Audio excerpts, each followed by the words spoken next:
ဆောင်မြေတော့ပြောင်းနေတယ်လို့ပဲ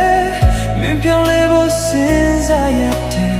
ချင်နာသူပဲလို့လဲပြောခွဲဖြည်းဖြည်းနဲ့ဝေးရမှာစိုးထိတ်မိတယ်